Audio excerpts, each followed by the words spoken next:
name is Dr. Ankit Agarwal, and I am a senior consultant in the neurosurgery department of Yatharth Super Specialty Hospital. So let's talk about epilepsy. Epilepsy या seizures एक ऐसी disease है जो किसी को भी हो सकती है, चाहे वो एक यंग एज है, एक मिडिल एज हो या आपका ओल्ड एज हो। इवन चिल्ड्रन में भी एक बहुत कॉमन प्रॉब्लम है। क्या होता है एपिलेप्सी?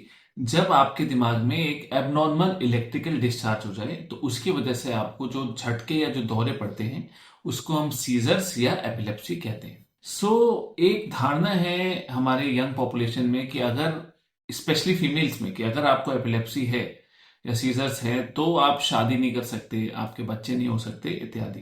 तो सीजर एक ऐसी कंडीशन है जिसका ट्रीटमेंट मेडिकेशन है। मोस्ट केसेस में ये मेडिकेशन से कंट्रोल में आ जाती है। पूरी तरीके से क्योर नहीं होती बट कंट्रोल में आ सकती है। उसमें वेरियस मेडिकेशंस होती हैं। किसी किसी को एक मेडिकेशन पे ही कंट्रोल आ जाता है और किसी को 2 या उससे ज्यादा मेडिसिन भी लग सकती हैं जो कि एक लंबे ड्यूरेशन के लिए खानी पड़ती है।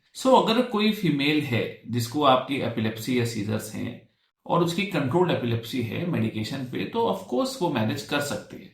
There is no contraindication कि पेशेंट मैनेज करेगी तो आगे कुछ प्रॉब्लम हो जाएगी या कुछ नहीं।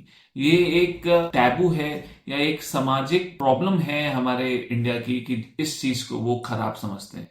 अगर किसी को सीजर्स कंट्रोल है तो that female can get married.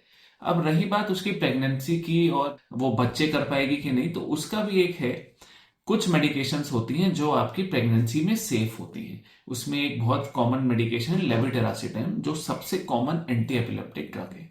तो उस ड्रग को वो फीमेल अपना स्विच कर सकती है और प्रेगनेंसी के दौरान खा सकती है और आराम से उसकी प्रेगनेंसी हो जाएगी। उसको सब नॉर्मल पॉपुलेशन की तरह नॉर्मल बच्चे भी होंगे।